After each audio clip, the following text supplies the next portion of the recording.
오늘 시간에는 예수께서 하나님의 아들이자 동시에 사람으로 태어나셔야 했던 이유는 이란 제목으로 함께 말씀의 은혜를 나누기를 원합니다. 오늘도 거룩한 주일 복된 날에 하나님께 나와서 예배하는 사랑하는 성도들, 멀리서지만 이렇게 또 함께 예배드리러 나오시고 또 온라인으로 거리상 떨어져서 예배드리는 모든 성도들을 사랑하고 축복합니다. 그리스도 안에서 참 믿음을 가지고 어디에서나 잘 섬기면 하나님 우리를 기억하십니다. 그리고 우리의 중심을 보신 하나님께 우리의 중심이 흐트러지지 않도록 마음을 잘 정돈하시고, 그리고 꾸준하게 변함없이 주님을 사랑하셔서 우리 주님이 일을 맡기실 때 넌 믿을 만하다 라는 이런 얘기를 들을 수 있는 복된 성도들에길 간절히 바랍니다. 사람이 구원받는 문제 아주 중요한 문제여서 이 구원론에 관한 말씀을 계속해서 증언하고 있습니다. 오늘도 그 중에 핵심 중의 핵심을 함께 좀 나누게 될 텐데요. 우리가 적당히 알고 있었던 내용들을 다시 한번 정확하게 분석하여서 우리의 믿음이 견고해지고 이단들에 넘어가지 않으려면 정확히 알아야 됩니다. 이걸 두리뭉실 알기 때문에 이단들에 넘어가는 겁니다. 그래서 우리가 예수 그리스도에 대하여 정확히 알고 그 믿음을 가져서 영생 복락을 누리는 복된 성도가 되길 간절히 바랍니다. 구원의 모든 대전제는 주 예수를 믿어야 합니다. 사도행전 16장 31절에 주 예수를 믿으라. 그러면 너와 내 집이 구원을 받으리라. 할렐루야. 주 예수를 믿으라. 이 주는 요한복음 20장 28절에 하면 주 하나님을 줄여서 주님이라고 하는 것입니다. 그래서 하나님이신 그 주님이신 예수 그리스도를 믿어야 된다 이런 말이고, 예수란 말은 여호와께서 구원하신다라는 것을 이름으로 축소한 거예요. 그래서 히브리어는 예호슈아 또는 예슈아, 여호슈아죠. 이런 것인데 이것을 헬라어로 번역해서 예수라는 것이 됐습니다. 그러니까 구약의 여호와로 나타나셨던 그 한 분 하나님이 인류를 구원하셨는데 그분이 예수님이니까 그 예수님을 믿어야 구원을 받는다. 할렐루야. 그렇게 정의 내릴 수가 있는 것이죠. 그래서 우리는 주 예수를 믿어야 되는데, 보통 그리스도인들은 처음에 예수를 믿을 때 하나님이 우리를 사랑해서 독생자를 주셨으니까 그 독생자가 예수님이고 예수님은 하나님의 아들이시다. 그래서 그 하나님의 아들을 믿어야 구원을 받는다. 이렇게 전합니다. 그러니까 사도행전 16장 31절대로 안 전하죠. 그럼 왜 우리는 오늘날에 하나님의 아들을 믿으라고 이렇게 전하고 있을까요? 성경은 그렇지 않잖아요. 주 예수를 믿으라 이렇게 전했잖아요. 그래서 우리가 오늘날의 복음을 들었을 때에 사도 바울이 이렇게 얘기할 수밖에 없었던 이유가 있었을 거예요.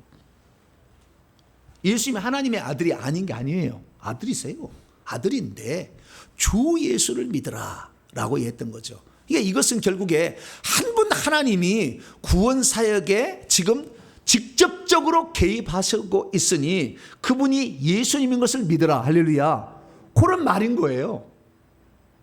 그런데 우리는 하나님의 아들을 보내서 아들이 구원 사역을 했다 이렇게만 안다는 거예요. 틀린 건 아니에요. 이것도 틀린 건 아닌데, 그렇게 알면은 하나님은 저 위에 제3자적 위치에 있는 것이고 예수님은 직접적 당사자 위치에 있는 거예요. 그게 아니라고요. 그래서 우리가 알아야 될 것은 구원의 복음을 전할 때는 한 분 하나님의 구원 역사를 전해야 됩니다. 할렐루야. 아들로 오셔서 행하신 것만 전하지 말고 전체를 전해야 된다는 거죠. 그래서 우리는 주 예수를 믿는데 그 주 예수님은 구약에는 결국에 여호와로 나타나셨던 한 분 하나님이 신약에 예수라는 이름으로 오셔서 우리를 구원하신다 이렇게 믿게 되기를 축원합니다. 그래서 우리는 그 주 예수를 믿고 있는데, 그러나 우리는 그 예수님을 공부하게 될 때 우리는 베드로의 신앙 고백을 따라가야 됩니다. 왜냐하면 베드로의 신앙 고백은 음부의 문들이 그를 삼키지 못할 신앙 고백이에요. 다시 말해서 음부, 죽어서 지옥에 안 떨어지려면 베드로의 신앙 고백을 가져야 된다는 거죠. 그럼 베드로의 신앙 고백은 뭐냐? 마태복음 16장 16절에 하면은 주는, 여기는 원래는 유예요. 당신은 그 그리스도시요 살아계신 하나님의 아들이다. 그 그리스도, 구약에 예언된 그 메시아, 왜? 그리스도는 헬라어고 메시아는 히브리어니까. 당신은 구약에 예언된 바로 그 메시아이시고 그리고 하나님의 아들이십니다라는 거예요. 오늘 이 시간에는 그리스도는 생략하고 하나님의 아들이시다는 이 말을 제대로 살펴보려고 그래요. 그리고 왜 예수님께서는 그 베드로의 신앙 고백을 들으시고 너무 기뻐하셨어요.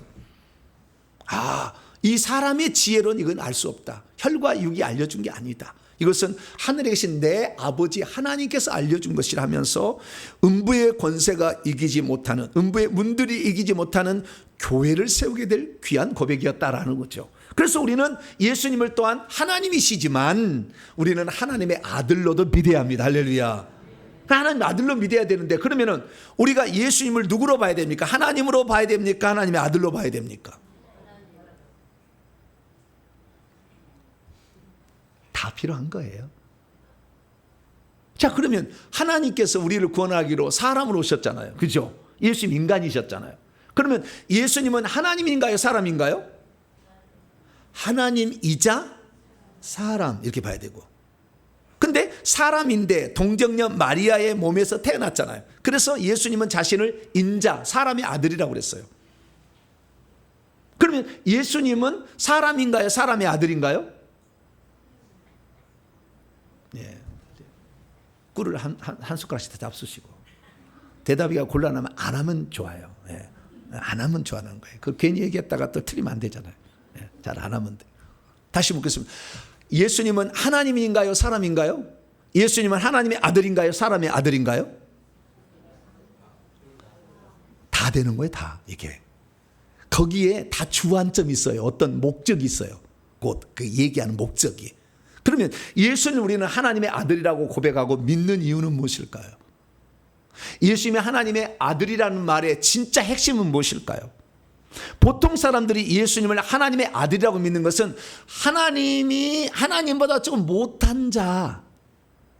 왜 죽었잖아. 인성을 입었으니까. 네. 근데 많은 사람들이 착각한 건 뭐냐면은 마태복음 24장 36절에 그날과 그때는 아들도 모르고 천사도 모르고 아버지만 안다. 그래서 아들은 모르고 있는 것이 아닌가, 이제 이런 생각을 하는 거잖아요.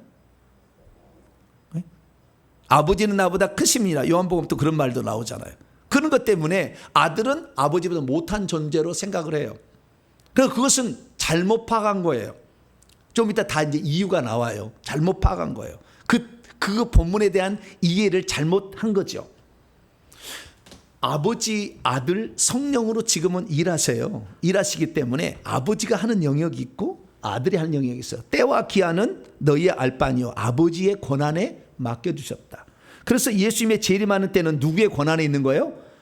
아버지의 권한에 있는 것이고, 예수님은 인자됨으로 인하여 심판하는 권한을 받았기 때문에 아버지가 심판하지 않냐고 누가 심판해요? 예수님이 심판하는 거예요. 그래서 고유한 하나님의 역할에 분배가 있었다는 것이지 예수님이 무지하다는 얘기가 아니에요. 그 역할을 다르기 때문에 나는 그 영역을 침해하지 않는다라는 말이죠. 그렇게 잘 알아들어야 되는 거예요. 그래서 우리는 예수님을 하나님의 아들이라고 했을 때는 하나님보다 못한 존재라는 생각을 갖게 된 것이 얼마나 위험한 것이며, 그 다음에 예수님을 하나님의 아들을 우리가 고백한다는 것은 무엇을 알고 있어야 되는지 본질을 우리가 몰란 거예요, 지금까지. 그래서 그 예수님을 하나님의 아들이라고 했던 그 본질이 무엇인가를 오늘 제가 말씀을 드리려고 해요. 이것을 알게 되면 예수님을 하나님보다 못한 존재라고 절대 말할 수 없어요. 이 끝나면 다 알게 됩니다. 그래서 우리는 예수님을 하나님으로도 알아야 되고 뿐만 아니라 하나님의 아들로도 알아야 됩니다. 예수님을 사람으로도 알아야 되고 사람의 아들, 마리아의 아들이죠. 사람의 아들이라고도 알아야 되는 거예요. 근데 하나님의 아들이라고 했을 때 우리가 깨달아야 될 것은 무엇이고 무엇을 믿어야 될 것인가, 오늘 그 말씀을 전해드리도록 하겠습니다. 자, 그러면 예수님은 하나님의 아들이다 했을 때 첫 번째 기억해야 될 것, 예수님이 하나님의 아들이라는 것은요, 예수님의 아버지가 요셉이 아니라 하나님이다, 이 말이에요. 첫 번째 깨달아야 될 것은. 자, 예수님의 어머니는 누구일까요? 마리아죠. 마리아가 낳았으니까 10달 동안 배 아파가지고 배 안 아프고 날 수도 있네. 자우지가 배 아파가지고 이렇게 10달 동안 키웠어요. 그래서 낳았어요. 예수님의 어머니는 누구예요? 마리아죠. 그러면 예수님의 아버지는 누구일까요? 요셉이 아니다 그거예요. 요셉과 마리아가 정혼한 사이였지만 요셉의 씨가 들어간 게 아니라는 거예요. 그러니까 예수님의 아버지는 요셉이 아니라 하나님이다. 이것이 하나님의 아들이란 뜻이에요. 우리는 보통 우리의 어머니가 있고 우리 아버지가 있잖아요. 그래서 양쪽으로부터 사람이라는 것을 물려받았잖아요. 그런데 예수님은 사람이라는 걸 물려받는 것을 어머니로부터만 물려받았다는 거예요. 사람이 남자로 아니고. 그러니까 사람인 측면에서는 어머니로부터 물려받았지만 예수님은 하나님의 아들이라고 하는 것은 하나님으로부터 물려받은 것이 있다는 거죠. 그래서 양쪽에 예수님이 가지고, 그래서 예수님이 육체로는 사람이시고 사람의 아들로 태어났지만 예수님이 영으로는 신성한 영역에 하나님이시고 하나님의 아들이시다는 것을 표현해 주는 거 있는 거죠. 그래서 우리는 예수님을 사람으로만 알아서도 안 되고 하나님으로만 알아서도 안 되는 거예요. 하나님이시면서 사람, 사람이시면서 하나님. 할렐루야. 그렇게 알아야 된다는 거죠. 그래서 예수님은 사람들의 일컫는 바에 의하면 요셉의 아들이라고 하지만 요셉의 아들이 아닌 거죠. 요셉은 예수님을 길렀던 아버지일 뿐입니다. 양부일 뿐이죠. 기를 양자, 양부일 뿐이죠. 누가복음 3장 23절에 보니까 예수께서 친히 가르치심을 시작하고 계실 때에 30세쯤 돼요. 공생의 시작이 30세쯤 됐다. 그런데 예수님 누구냐? 사람들이 통상적으로 생각하는 바에 따르면 요셉의 아들이지만 실제는 누구다? 하나님의 아들이다. 할렐루야. 예수님의 아버지는 요셉이다? 아니다. 누구다? 하나님. 예, 이제 제대로 이제 정신 지금 차리고 있어요. 예. 이것이 첫 번째 중요한 사실이에요. 그래서 우리는 예수님이 하나님이 낳은 아들이다 라는 것을 이해를 해야 됩니다. 그리고는 또한 마리아도 낳았잖아요. 마리아는 육체를 낳았죠. 그래서 예수님 육체를 가졌기 때문에 육체를 가진 그 아들을 예수님은 친히 자기를 뭐라 하냐면 인자라고 칭했어요. 뭐라고요? 인자. 사람의 아들을 한자로 한 거예요. 사람의 아들이다. 자기를. 그래서 인자가라는 표현을 썼어요. 자, 그래서 마태복음 17장 12절 보면은 예수님이 자기가 자신을 지칭할 때 왕은 짐이 그러잖아요. 뭐라고요? 짐이 그렇죠. 왕이 자기를 지칭할 때 뭐라고요? 짐이 뭐라고 한다. 이렇게 하잖아요. 그러듯이 예수님은 자기를 지칭할 때는 두 개의 영어를 썼어요. 하나는 인자. 사람의 아들이라고 했어요. 또 하나는 아들이라고 해요. 아들. 요한복음 8장에 나와요. 몇 번 안 나옵니다. 이것도. 근데 지금 아들이야. 아들이 너희를 자유케 하면 자유케 되리라. 그 아들, 자기를 지칭하는 표현은 아들이라는 표현도 썼어요. 인자라는 표현도 썼어요. 이것은 사람의 아들이에요. 그래서 예수님이 자기를 표현할 때 인자가 사람의 아들도 이와 같이 그들에게 고난을, 사람이니까 고난을 받겠죠. 사람의 아들로 태어났으니까. 그래서 인자도 고난을 받을 것이다. 마가복음 9장 31절에 하면은 사람이니까 죽임도 당할 것이다. 이렇게 말해주고 있죠. 그래서 예수님은 하나님으로부터 낳은 바 되었을 때는 하나님의 아들이지만 동정녀 마리아로부터 낳은 바 되었을 때는 사람의 아들이죠. 그러나 동정녀 마리아에서 태어났을 때에 하나님도 마찬가지로 영을 예수님에게 육체 속에 집어넣기 때문에 양쪽이 합쳐져서 나온 거예요. 그래서 예수님은 그 태어난 예수님을 뭐라 하냐? 하나님의 아들이면서도 사람의 아들인 거죠. 그래서 이 아들이라는 표현은요, 사람의 아들이든 하나님의 아들이든 간에 아들이라는 표현은 결국에 이 나아진 바 되었다는 어떤 것이고, 이 나아진 바 어떤 게 됐다는 것은 중요한 뜻을 내포한다. 좀 이따 설명하겠습니다. 그래서 아셔야 됩니다. 자, 그래서 오늘은 예수님께서 하나님의 아들이다, 하나님의 아들로 우리가 믿어야 된다라고 했을 때 핵심 사항은 뭐냐? 요 뜻에 대해서 오늘 살펴보도록 하겠습니다. 자, 오늘 본 말씀은 어떤 말씀입니까? 예수님의 출생은 두 가지를 포함한 출생이었다라는 것을 가르쳐주는 본문입니다. 그래서 예수 그리스도는 하나님으로부터도 낳아진 바 된 아들이었을 뿐만 아니라 마리아로부터 낳아진 바 된 아들이었다라는 두 가지 측면을 16절과 21절이 우리에게 가르쳐주고 있는 것이죠. 그래서 우리는 예수님을 알아야 되는데요, 예수님을 가장 쉽게 표현하면 이런 거예요. 육체를 입고 오신 하나님. 뭐라고요? 이렇게 정의하면 제일 좋아요. 육체를 입고 오신 하나님. 이것을 다른 말로 하나님의 아들이라고 하는 거예요. 그래서 왜 예수님이 하나님이신데 육체를 입으셔야 했는지 이유를 알아야 되고, 반대로 육체를 입고 사람이 되셨지만 그분의 속성은 하나님이어야 하는 이유를 알아야 되는 거예요. 그래야 하나님의 아들의 의미를 알게 되는 것입니다. 우리는 예수님의 정체성에 대해서 많은 여러 학자들의 얘기를 듣는데, 보통 교회에서는 하나님의 아들로만 보통 인식이 되어 있습니다. 그러나 그분은 하나님이시고 또한 사람이십니다. 그리고 하나님의 아들이실 뿐만 아니라 사람의 아들이십니다. 이 사실을 우리는 성경을 통해서 알 수가 있게 되는 것이죠. 자, 그러면 오늘 본문 말씀에는 누가 태어났다고 마태라는 기자가 쓰고 있을까요? 오늘 본 말씀은 AD 50년에서 70년 어간에 아직 예루살렘이 파괴되기 전에 예수님의 제자의 하나였던 마태라는 세리가 예수님의 공생에 돌아가셔 33년경에 돌아가셨는데, 33년이 돌아가셨는데, 30년이죠. 정확히 말하면 30년에 돌아가셨는데 약 20년에서 30년, 40년 요 어간에 떨어진 후에 기록한 예수님의 일대기 기록이에요. 그 중에서 마태가 기록한 일대기죠. 예수님 일대기. 요게 지금 예수님의 탄생에 관한 놀라운 영적 비밀을 알려주고 있습니다. 여기에 1장 16절, 마태복음 1장 16절 보면은 놀라운 이야기를 가지고 있어요. 자, 잘 보세요. 완전히 다른 본문이에요. 똑같이 태어나긴 태어났는데 1장 16절, 1장 21절은. 자, 첫 번째. 그런데 야곱은 마리아의 남편 요셉을 낳았어요. 그래서 지금 요셉하고 마리아는 약혼의 상태예요. 그래서 남편과 법적으로는 남편으로서의 지위를 갖고 있어요. 야곱은 마리아의 남편 요셉을 낳았는데요, 요셉을 낳았다 그리고 끝났어요. 그리고는 요셉이 예수를 낳았다고 하지 않아요.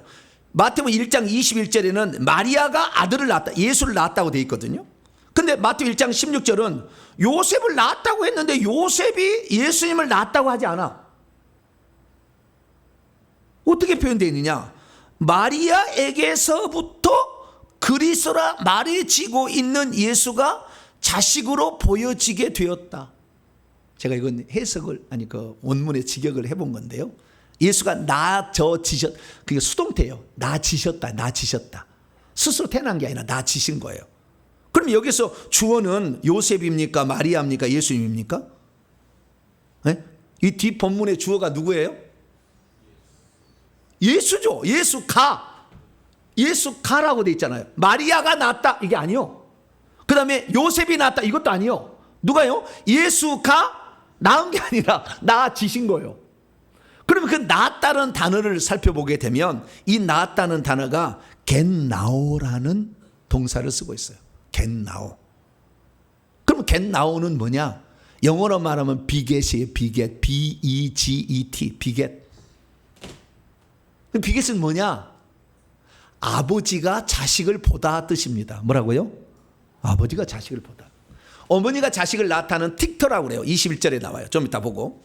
아버지가 자식을 본 거예요. 자, 이 자식을 낳았으면 엄마가 낳은 거예요? 아버지가 낳은 거예요? 아버지가 낳았다고 말하기는 곤란해. 왜냐하면 자궁이 없잖아, 아빠지는. 네. 그냥 낳았다고 할 수 없고 아버지가 자식을 보았다고 그러는 거예요. 아시겠죠? 네. 그래서 낳은 건 낳은 거지만 아버지가 직접 낳은 건 아니니까 씨만 좋지 뭐. 네. 그래서 낳은 건 아니기 때문에, 그러나 아버지 없이 자식이 태어날 리는 없잖아. 남자의 씨 없이 태어난 사람 손 들어보세요. 하나도 없네. 그러니까 아버지가 자식을 낳은 건 마찬가지요.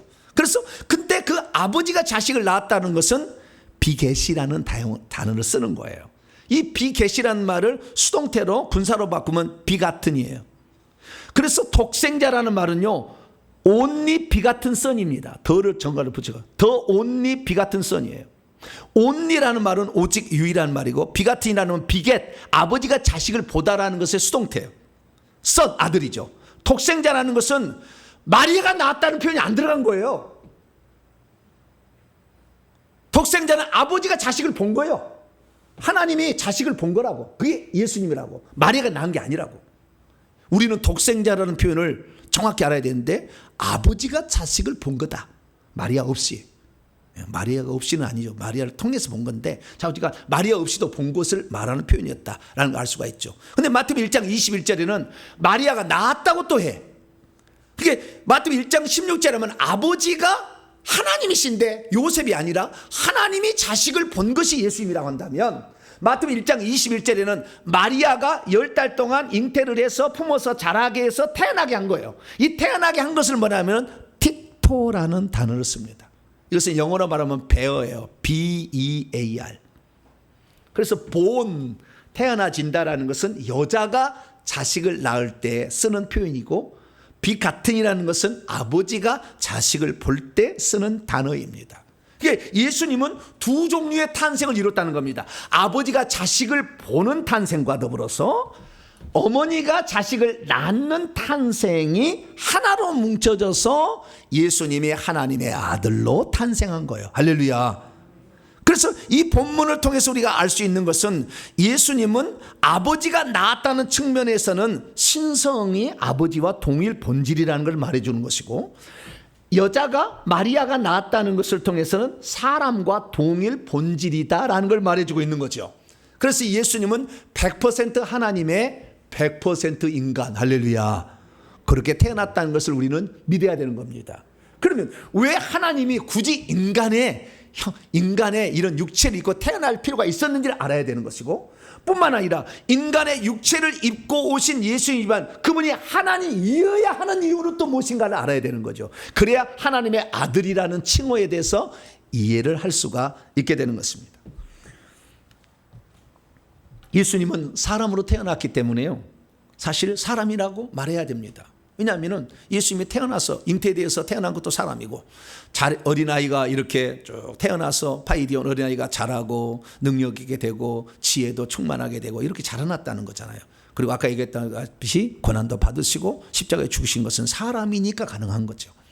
그래서 우리는 예수님이 하나님이시면서 동시에 사람이었다는 걸 기억해야 됩니다. 자, 믿음이 있어도 예수님이 누군지를 잘 모르면 예수님을 계속해서 하나님으로만 보려고 합니다. 믿음이 있어도 예수님이 누군지를 모르면 예수님을 사람으로만 보려고 합니다. 그래서 초대교회 이단들이 나왔어요. 예수님을 하나님으로만 보려고 하는 이단을 영지주의라고 합니다. 대한민국의 영지주의를 따라가는 자가 이만입니다. 나중에 그건 또 더 공부를 하셔야 돼요. 믿음이 있어도 예수님이 누군지를 잘 모르면 마리아가 낳은 것은 분명 사람이기에 결단코 하나님께서 사람의 몸을 입고 오셨다는 것을 잘 이해하지 못합니다. 믿음이 있어도 예수님 누군지를 잘 모르면 예수께서 사람으로 태어나셨는데 왜 그를 하나님의 아들이라고 부르는가 이해하지 못합니다. 믿음이 있어도 예수님이 누군지를 잘 모르면 예수께서는 하나님이 사람 되신 분이기에 분명 하나님이신데도 왜 예수님을 하나님의 아들이라고 또 부르는지에 대해서 이해를 못합니다. 믿음이 있어도 예수님이 누군지를 잘 모르면 왜 하나님께서 사람의 몸을 입고 오셔야만 했는지 그 이유를 모르게 됩니다. 그러므로 우리 성도들은 예수님이 원래는 하나님이셨지만 사람으로 태어나서 하나님의 아들이라 사람의 아들이라, 다시 말해 사람이라고 불려진 이유를 정확히 알아서 주 예수를 믿으면 구원을 받는다는데 이분을 하나님의 아들로 믿어서 구원받는 복된 성도가 되기를 축원합니다. 자, 그러면 아들이라는 용어의 특징을 알아야 돼요. 예수님은 자신을 아들이라고 했어요. 자, 여기는 없어요. 성경을 찾아봅니다. 요한복음 8장.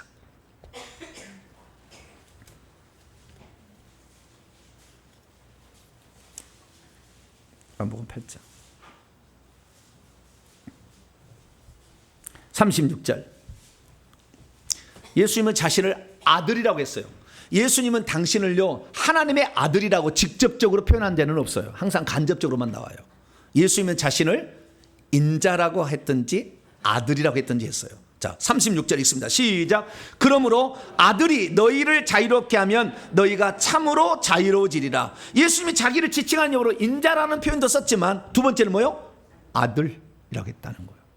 자, 그럼 아들이라는 의미를 제가 좀 말씀을 드립니다.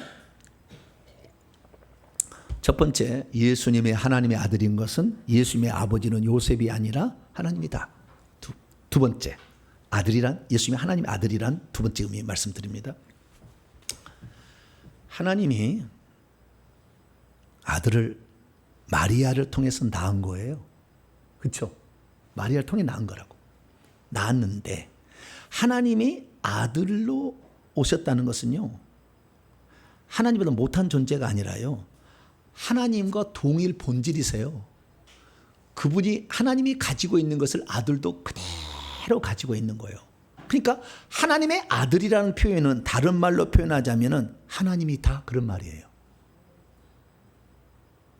그러니까 이것이 우리가 아들이라고 표현할 때는 하나님보다 못한 존재라는 표현을 항상 생각해요. 그게 아니라 하나님이 낳으면 하나님인 거예요. 자, 예를 들어 거꾸로 해볼게요. 자, 사람이 사람을 낳았어요. 우리 어머니가 나를 낳았으면 우리 어머니보다 못한 존재죠.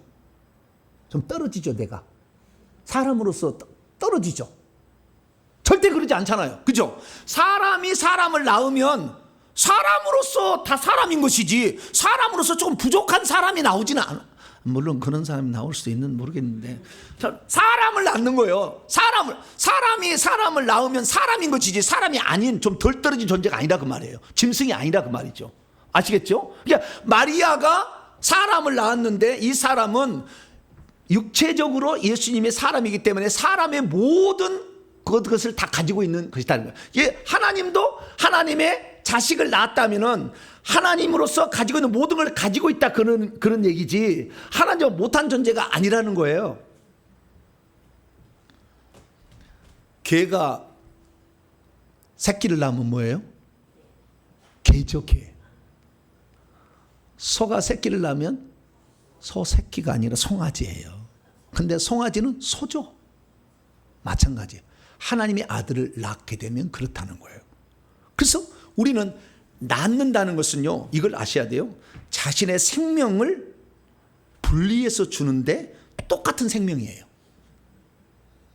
자기 생명을 분배해 주는 거예요. 분배해 주는 거. 우리 어머니가 나를 낳았다는 것은요, 우리 어머니의 생명을 나에게 분배해 주는데 똑같은 생명이야. 사람 생명.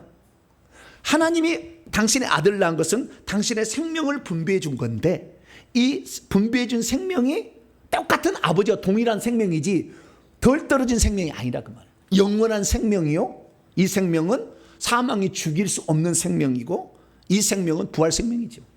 똑같다는 거예요. 그래서 아들이라는 개념은 원래 부모보다 못하다는 표현이 아니었다는 것을 우리가 두 번째로 기억을 해야 되는 것입니다. 그래서 우리는 예수님을 어떻게 표현하느냐, 아들이라고 불리기는 하지만, 불리워지었지만, 아들이라고 표현했지만 아들을 볼 것이 아니라 그분을 하나님으로 봐야 된다. 할렐루야. 자, 그래서 요한복음 1장 18절에 사도 요한이 이렇게 얘기를 했어요.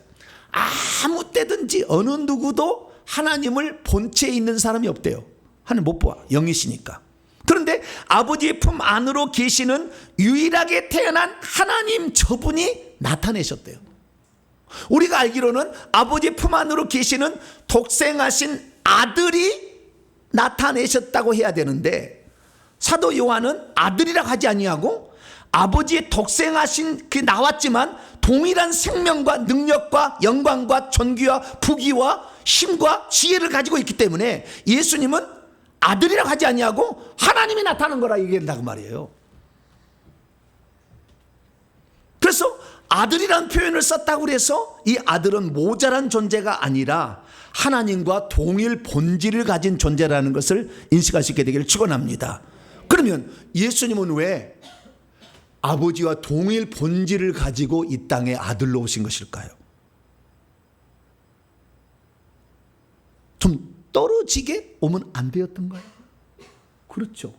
떨어지게 되면 안 될 이유가 있었던 거죠. 그런데 예수님이 또 오실 때 그냥 아들로 오실 수가 있는데 왜 굳이 사람의 태중에 들어가서 사람이 출생의 과정을 택해서 거기에서 사람이 된 것일까요? 이것이 하나님의 아들이라는 의미의 본질입니다. 자, 첫 번째, 우리가 알아야 될 것은 하나님께서 아들로 이 땅에 오신 이유입니다. 아들로 오신 이유. 하나님은 만세전에 지구와 온 우주를 창조하기 전에 아들 안에서 아들을 통하여 우리 인간을 하나님의 아들들이 되게 하고 하늘나라에 상속되어서 천국을 기업으로 물려줄 계획을 세우셨어요. 이것을 하나님의 경륜이라고 합니다. 그러니까 하나님이 우리를 하나님 자녀 만들고 상속자가 만들려면 아들을 통하여 아들 안에서 만든다고 하나님이 그렇게 말씀을 하셨어요. 우리가 그렇게 해달라고 부탁한 게 아니고 하나님이 그런 계획을 세웠어요. 그러니까 하나님은 아들로 오셔야 했어요.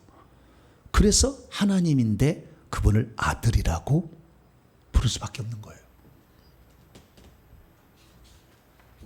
자, 그 하나님께서는 만세전에 아들을 통하여 아들 안에서 예수를 통하여 예수 안에서 이 계획을 세우셨는지를 구약 성도가 알았느냐? 아무도 몰랐어요.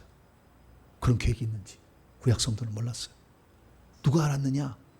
예수님의 부활 후에 제자였던 사도 바울이 처음 알았어요. 나중에 베드로도 알았다고 얘기를 해요. 그런데 어떻게 표현하고 있느냐? 에베소 1장 5절에면요. 하나님이 어떤 만세전에 기쁘신 뜻을 품었대요. 기쁘신 뜻을 품었는데 그건 뭐냐? 우리를, 여기 우리는 본문을 보면 유대인과 이방인들을 예정을 했는데 어떻게 예정했어요? 예수 그리스도를 통하여 하나님의 아들들이 되게 할 것으로 예정했대요. 누구를 통하여? 예수 그리스도를 통하여. 에베소 3장 6절 보면은 이방인들도 똑같이 유대인들처럼 함께 상속자가 되고 함께 지체가 되고 함께 약속에 참여한 자가 되는데 어디 안에서? 예수 안에서. 그리스도 예수 그리스도 안에서 그렇게 하기로 하나님이 예정한 것을 에베소 1장과 3장에 하나님의 경륜이라고 딱 나와요. 그래서 하나님의 경륜 30강 제가 강의를 해놨으니까 그 30강을 들어보세요. 쭉 풀어줬습니다. 제가 하나님의 경륜 30강 들어보세요. 쭉 풀어놨으니까.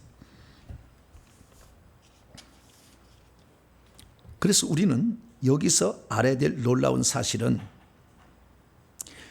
하나님이 아들로 오시는데 굳이 사람이 되셔서 오는 이유는 무엇인가? 이거하고 사람으로 오셨지만 그분은 하나님이셔야 될 이유가 있었다는 거죠.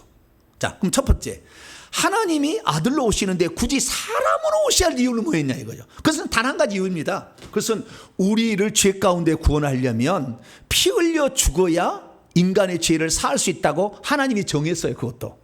그래서 피 흘려 죽으려면 요한복음 4장 24절에 하나님은 영이시니까 피 흘려 죽을 수가 없어요.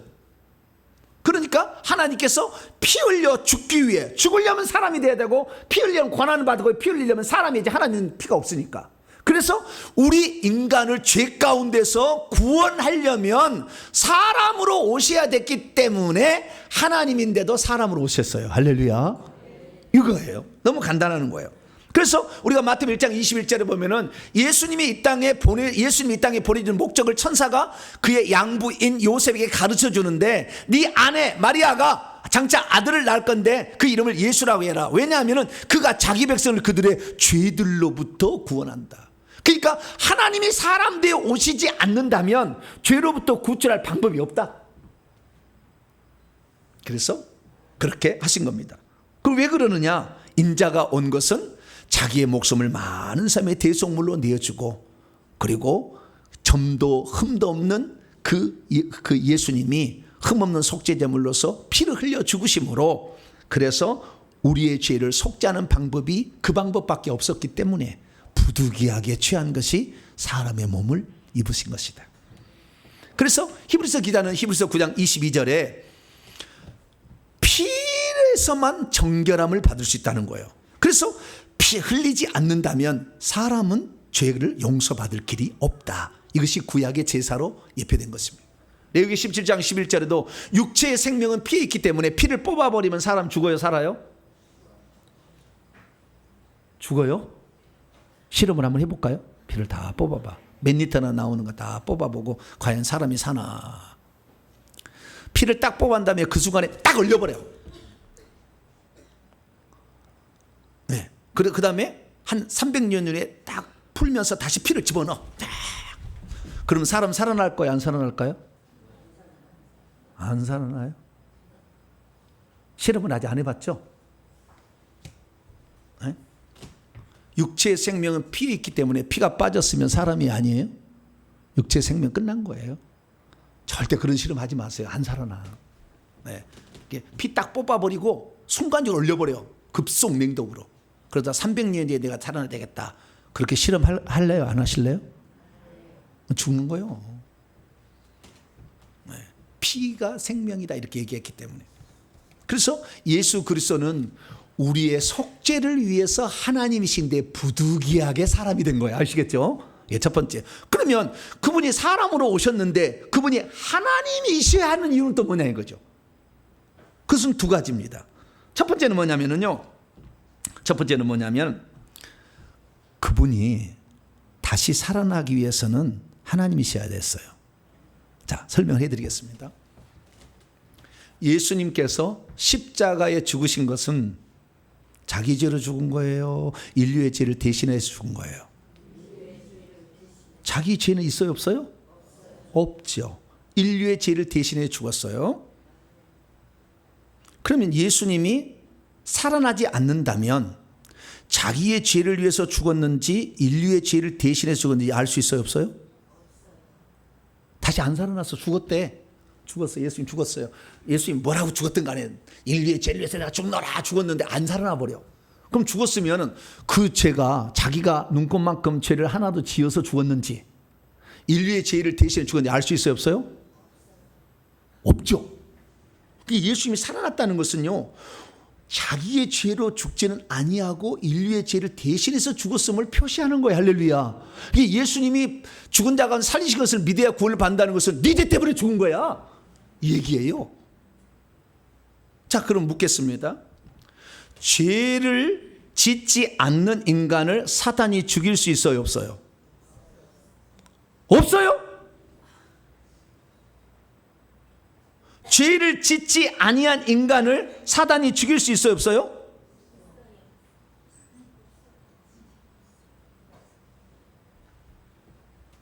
죄를 짓지 아니한 인간을 사단이 죽일 수 없다고 한다면 예수님 못 죽이지. 예수님 죄가 없잖아요. 사망의 세력은요, 육체의 생명을 뺏어가는 거예요. 죄를 짓든 안 짓든 간에 뺏어갈 수 있는 거예요. 그러나 죄를 짓는 자만 뺏어갈 수 있도록 법적으로 마련했는데 예수님은 죄가 없는데도 뺏어갔어요. 그 불법을 저지른 거예요. 그래서 사망과 음부의 열쇠를 뺏어버렸어요, 예수님이. 요한계시록 1장 17, 18절 보면 그래서 너는 너에게 준 사망 권세를 잘못 썼으니까 너는 그 권세를 가지고 있으면 안 돼. 그래서 지금 예수님이 갖고 있습니다. 할렐루야. 그러나 한 번 썼다니까. 죄 없는 사람을 죽인 일에 단 한 번 썼어, 마귀가. 누구에게? 예수님에게. 그래서 예수님이 십자가에서 죽는 것은 마귀가 죽일 수 있었어요. 그래서 죽인 거예요. 그러면 예수님이 죽어버리면, 인간이 죽어버리면 다시 살아날 수 있어요, 없어요? 못 살아나잖아, 스스로. 절대 못 살아나요, 인간은 죽어버리면. 그런데 예수님께서 죽어버려가지고 다시 못 살아나 버리면 우리 죄로 죽은 것인지 예수님이 죄가 있어 죽은지 알 수가 없잖아요. 그러기 때문에 하나님께서 아들에게 당신의 생명을 준 거예요. 이 생명은 하나님의 생명이요, 영 속에 들었어요. 이것은 육체 속에는 피가 생명이고 영 속에 들었어. 이 생명을 주었기 때문에 이 생명은 육체를 죽인다 해서 죽일 수 있는 생명이 아니에요. 이 생명은 아버지의 생명이고 영원한 생명이고 사망이 건드릴 수 없는 생명이고 부활 생명이에요. 죽어도 다시 사는 생명. 그래서 요한복음 11장 25절 나는 부활이요 생명이니 나를 믿는 자는 죽어도 살게 무릇 살아서 나를 믿는 영원히 죽지 않는다는 말을 하는 것은 나는 부활 생명이다, 그거죠. 그래서 예수님께서 사람으로 오셨지만 하나님이셔야 할 이유는 뭐냐면 사람으로 죽어서 영원히 끝나는 게 아니라 다시 살리려면 그 속에 생명을 가지고 있었어야 돼. 그래서 하나님이 생명을 가지고 오신 분이 예수 그리스도. 할렐루야. 그래서 예수님은 자기의 육체를 사실 죽음에 내준 거지만 그러나 자기 안에 부활 생명을 가지고 있어서 아버지와 동일한 생명, 그 생명을 가지고 있어서 예수님을 3일 만에 당신이 살린 거예요. 자, 그러면 이 사실에 대해서 조금 더 베드로의 간증을 들어보겠습니다. 베드로의 간증을 한번 들어보겠습니다. 그리스도께서 우리 죄를 위하여 죽었어요. 우리 죄를 죽으셨어요. 그런데 맨 밑에 보니까 육체로는 죽임을 당하셨지만 영으로는 살리심을 받았다. 예수님이 죽은 것은 영이 죽은 것이다? 아니다. 뭐가 죽은 거다? 육체가 죽은 거다. 그래서 예수님의 영 안에는 아버지의 생명이 들어있었어요. 그냥 하나님이셔야 되는 거죠. 하나님 아들 예수님 친자만 갖게 되는, 우리는 친자가 양자기 때문에 그 생명을 직접 받는 게 아니에요. 그래서 예수님만 아버지의 생명을 그대로 가지고 있었기 때문에 그 생명은 육체도 살릴 수가 있고 그 다음에 영도 살릴 수가, 영은 그냥 생명으로 살릴 수가 있는 거예요. 영은 죽지 아니하고 육체도 살릴 수가 있는 것이고, 우리는 아들을 통하여 생명을 받았기 때문에 영은 살릴 수 있지만 육체는 지금 못 살아. 죽어 다 죽는 거예요. 차이가 있는 거예요. 그래서 예수 그리스도께서 사람이셨지만 하나님이시야 하는 이유는 우리 죄를 대신하여 죽고 당신은 죄가 없다는 것을 보이려면 다시 살 수 있는 부활 생명이 필요했는데 그것은 하나님만 갖고 있었기 때문에 하나님이 아들로 오신 거예요. 할렐루야. 예수님 목숨을 버린 것은 사실요, 사단이 죽일 수 있어서 죽인 게 아니라고요. 내준 거라고요. 요한복음 10장 17절 18절. 내가 내 목숨을, 육체 생명을 버리는 것은 그것은 내가 다시 얻기 위하여 버리는 것이다. 이렇게 내가 하는 것을 선택한 것에 대해서 아버지가 나를 사랑하시고 있다. 아무도 이 목숨을, 육체의 생명을 내게서 빼앗을 자가 있는 것이 아니다. 내 스스로 나 자신으로부터 이것을 내려놓기 때문에 사단도 내 생명을 취할 수 있다. 나는 이 육체의 생명을 버릴 권세도 가지고 있고 다시 얻을 권세도 가지고 있다. 그 권세는 뭐요? 영의 아버지의 생명이 들어있기 때문에. 할렐루야. 그래서 요한복음 5장 26절에 아버지께서 자기에게 생명이 있음 같이 아들에게도 주어 그 속에 있게 하셨다. 요한 1서 5장 10절 아들을 믿는 자는 그 안에 생명이 있고 아들이 없는 자는 그 안에 생명이 없다. 이렇게 말하는 거예요. 그래서 우리는 이 예수 그리스도께서 사람이셨지만 하나님으로도 계속 있어야 될 이유는 우리 죄를 위해서 죽었다는 것을 부활 생명을 딱 보여주셔가지고 알게 하기 위함이었다. 할렐루야. 이게 두 번째예요. 하나님의 아들의 의미. 세 번째 의미는 뭐냐?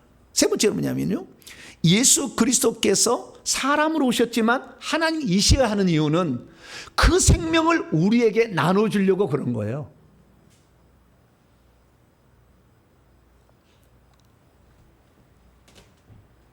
예수님이 이 땅에 오셨을 때 예수님은 아버지로부터 직접 생명을 받았어요.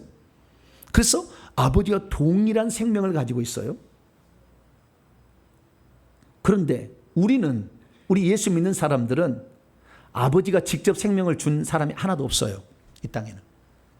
전부 아들을 통하여 주어지는 겁니다. 그러면 왜 하나님께서는 직접 아버지가 생명을 우리 인간에게 주시지 않고 아들을 통하여 주시는지를 알아야 돼요. 자, 아까 얘기했습니다. 개가 새끼를 낳습니다. 뭡니까? 근데 개가 새끼를 낳으면 개죠. 하나님이 자식을 낳았어요. 그러면은 하나님이요. 그래서 예수님이 하나님의 아들이라는 것은 자기를 낮추어 부른 말이지 나는 하나님이라는 말과 동일한 표현이에요. 왜? 하나님의 동일 본질을 가지고 있으니까. 그래서 예수님만이 영원토록 독생자예요. 그럼 왜 그러느냐? 이건 단 하나의 이유 때문에 그러는 거예요. 자, 만약에 우리가 아버지의 생명을 직접 받아버렸으면 우리도 누구와 똑같은 거예요? 하나님이지. 미친놈이 되게 있어. 그래가지고 내가 하나님이라는 놈이 있어. 네? 하나님께 직접 생명을 준 일이 없는데 누구에게만 줬어요? 온리 비 같은 선이라니까. 예수님만. 네? 준 일이 없어. 아들 위해 준 일이 없어. 그런데 자기가 하나님의 생명을 받아, 하나님의 생명을 받아야 하나님이라 하는 거예요. 지가 하나님의 생명을 받았나? 말도 안 되는 얘기를 하지. 어머니로부터 생명 받은 거지. 근데 우리 예수 믿는 사람은 어떤 거냐? 아들을 통하여 생명이 주어진다고요. 그러면 우리가 아무리 높아진다 할지라도 아들 수준을 절대 못 넘어가. 하나님이 못 되는 거예요. 아들밖에 안 되는 거예요, 하나님이. 그래서 우리는 아들을 통하여 하나님의 생명을 받은 양자니까 우리가 아무리 뛰어나도 하나님처럼 되지는 못해. 그러나 예수님은 아버지를 직접 받았기 때문에 하나님과 동등한 분이야. 가능하지만 우리는 하나님 직접 주는 게 아니라 아들을 통하여 주었기 때문에 우리가 아무리 높아진다 할지라도 아들의 신분 이상 안 올라가는 거야. 할렐루야. 그래서 우리는 영원토록 전능하신 유일한 창조주 하나님께 엎드려 경배할 수밖에 없는 거예요. 그 생명을, 그런데 아들은 자기만 갖고 있지 않고, 요한복음 12장 24절 한 알의 밀알이 땅에 떨어져 죽으면 많은 열매를 맺느니라는 것처럼 그 생명을 자기만 가지고 있지 않고 죽고 부활하셔서 성령의 바람처럼 숨처럼 집어넣어서 오늘 믿는 자들이 예수님을 영접하면 그 생명이 들어와서 나도 하나님 자녀가 되는 거예요. 할렐루야. 그러나 하나님이 절대 못 되는 거예요. 왜? 아들을 통해 생명을 받으니까. 그런데도 자기 하나님이라고 깝치는 이런 작당하는 이 나쁜 놈들이 많아. 말도 안 되는 얘기인데. 절대 하나님은 당신의 생명을 직접 주지 않아. 인간에게 주지 아니하고요, 사탄에게 그렇게 하나님의 생명만 안 주고, 사탄에게는 생명만 안 주고 모든 걸 거의 다 줬어요. 그런데 타락하잖아. 근데 사람에게 그 생명을 줘봐요. 교만 덩어리잖아. 다 교만하지 않은 사람 손 들어보세요. 할렐루야. 쉽지 않아. 능력이 없어서 교만하는 게, 교만도 높아져야 교만하는 거예요. 네. 능력이 있고 높아야 교만하는 거지. 밑에 놈이 하인이 교만할 리가 없어. 능력을 다 받아봐야 돼. 그 능력을 다 갖고 있는 사람에게 쓸 수 있는 용어가 교만이라는 표현이에요. 그리고 우리는 예수님께서 그 생명을 당신만 갖고 있지 않고 우리에게 주시려면 그 생명을 갖고 있어야 돼. 그래서 예수님이 사람으로 오셨지만 하나님이셔야 했어요. 할렐루야. 그래서 우리가 지금 그 예수님을 통하여 하나님의 아들들이 되는 것이고, 할렐루야. 그 아들들 중에서 청성한 자를 천국에서 하늘나라를 상속자로 기업을 물려준다. 할렐루야. 그래서 우리가 오늘 어떻게 아버지의 뜻을 알고 살아가느냐, 지금 그렇게 살아가는 거 아니겠어요?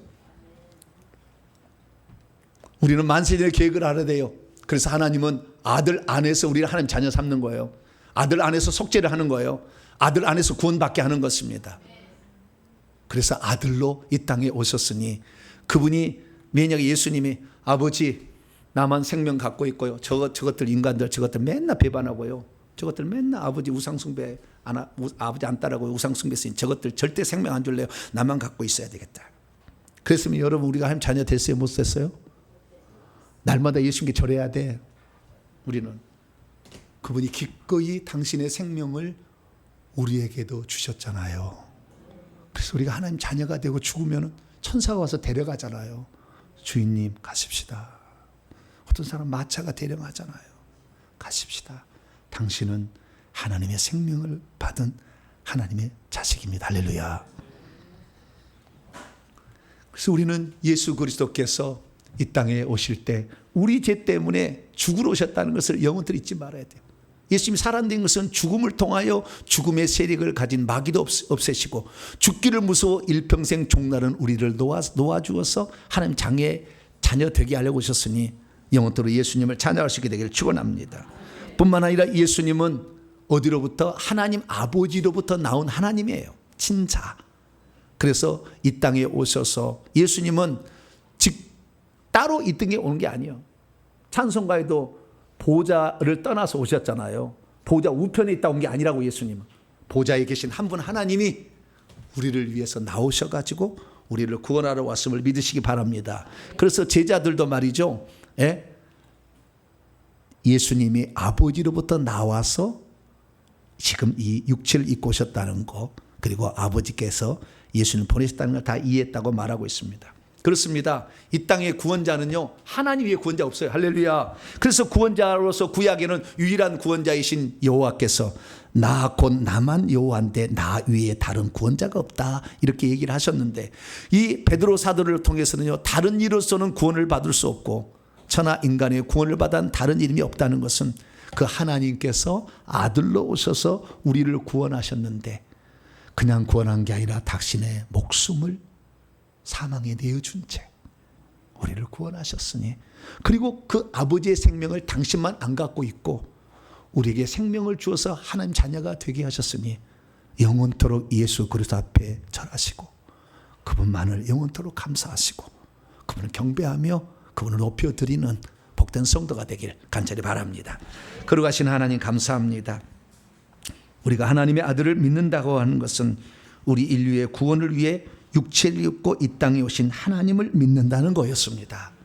우리를 위해서 이 모든 일을 행하신 하나님을 영원토록 찬양합니다. 찬양과 경배를 받아 주시옵소서. 우리 주 예수 그리스도의 이름으로 기도하옵나이다. 아멘.